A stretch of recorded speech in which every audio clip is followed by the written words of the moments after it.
تو یہ تو رمضان کی رونق ہے یار، رمضان کی رونق ہے، اور یہ رمضان کے ساتھ خاص ہے. تہجد تو رمضان ہو غیر رمضان سب میں ہے. تبھی عید کا چاند نظر آتے ہی کوئی بندہ آئے دوبارہ تہجد پڑھنے کے لیے جماعت کے ساتھ، فوراً نکال دیں گے.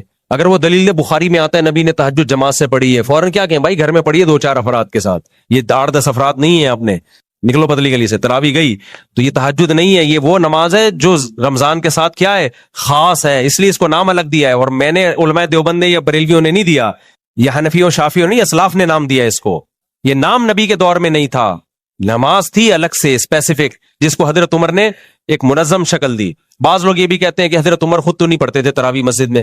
حدیث میں آتا ہے حضرت عمر مسجد میں نکلے اور بڑی خوشی کا اظہار کیا، فرمایا واللتی تنامون عنہا افضل مما تقومون. بس دیکھا چلے گئے، اور فرمایا کہ جس نماز سے تم غافل ہو وہ اس سے افضل ہے جسے تم پڑھ رہے ہو. تو ہم کہتے ہیں کہ حضرت عمر خود حافظ قرآن تھے.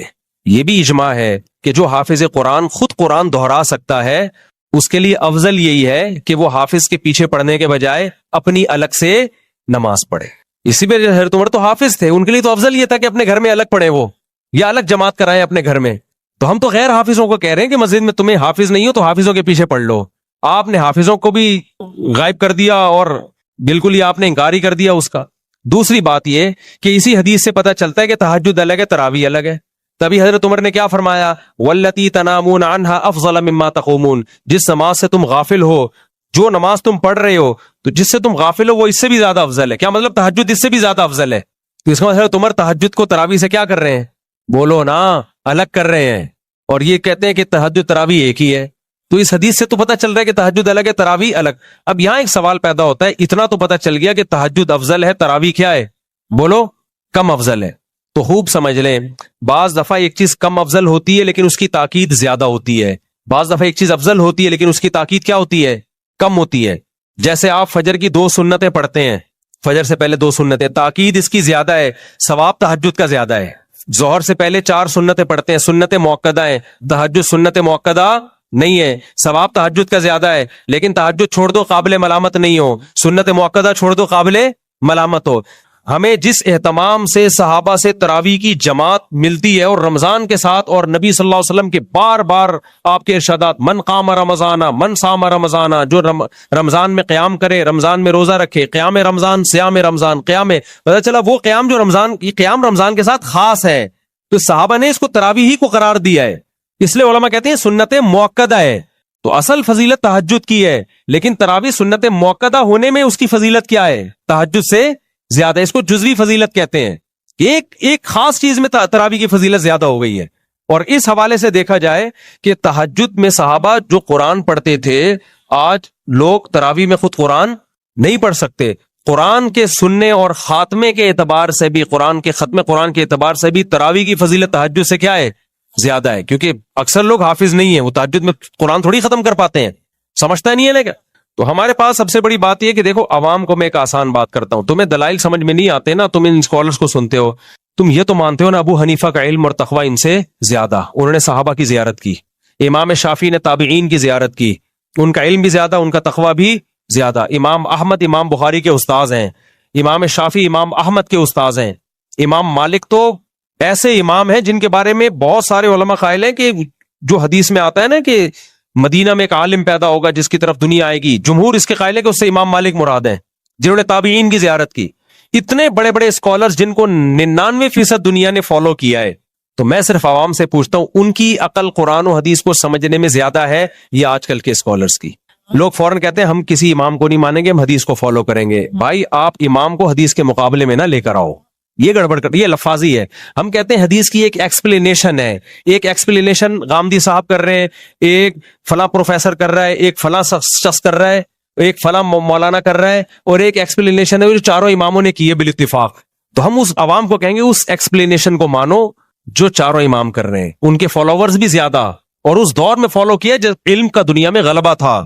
آج کل کے اسکالرز کو فالو نہ کرو. عبداللہ بن مسعود کہتے ہیں من کان منکم مستنن فلیستن بمن قد مات فإن الحی لا یؤمن علیہ الفتنہ، کہ جو جس نے فالو کرنا ہے نا پہلے گزرے ہوئے لوگوں کو فالو کرے، وہ آج کل کے اسکالرز کو فالو نہ کرے. یہ عبداللہ بن مسعود کا قول ہے، کیونکہ آج کل کے لوگوں کے بارے میں فتنے کا خوف زیادہ ہے.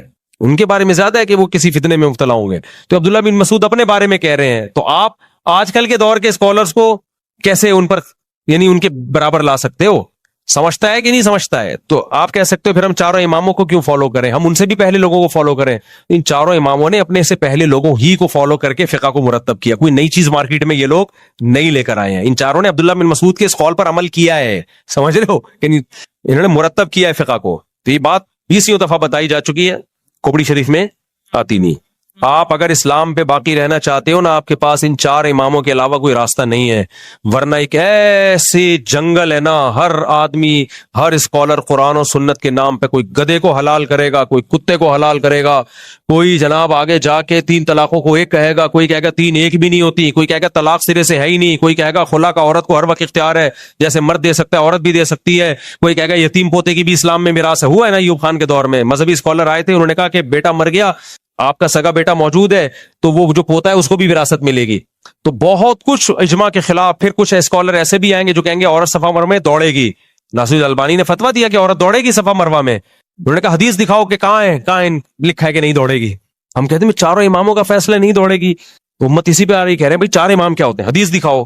تو 4 اماموں نے دیکھا اجماع ہے کہ عورت کسی کو بھی دیکھا صحابہ تابعین میں کوئی نہیں دوڑ رہی, انہوں نے فتویٰ دے دی نہیں دوڑے گی, چاہے کوئی حدیث نہیں بھی ہو. انہوں نے کہا یہ اجماع کافی ہے.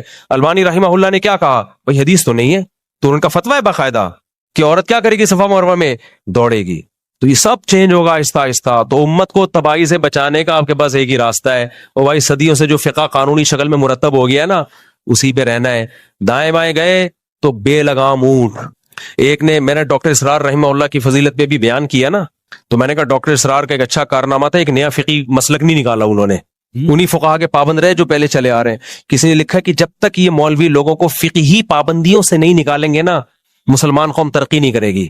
بعض لیبل بڑے اچھے ہوتے ہیں, یعنی فقہی پابندیوں سے نکال کے قرآن و سنت پہ نہیں لائے گی ڈائریکٹ. لیبل اچھا ہے لیکن اس کا اصل میں مطلب پتہ ہے کہ اس کو یوں کہنا چاہیے, جب تک مولوی لوگ لوگوں کو بے لگام اونٹ کی طرح نہیں بنائیں گے نا کہ جو چاہے قرآن و حدیث کی اپنی طرف سے جو چاہے تشریح کرے, جب تک امت ایسی بے لگام اونٹ نہیں بنے گی اس وقت تک ہم ترقی نہیں کریں گے. تو آپ بے لگام اونٹ بنا رہے ہو لوگوں کو.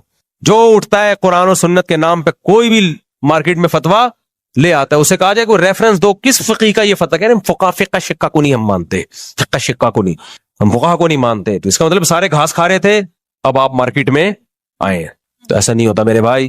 یہ امت گمراہی پہ حدیث میں آتا ہے جمع نہیں ہوتی, اور ایک دفعہ نہیں صدیوں تک گمراہی پہ جمع ہو گئی.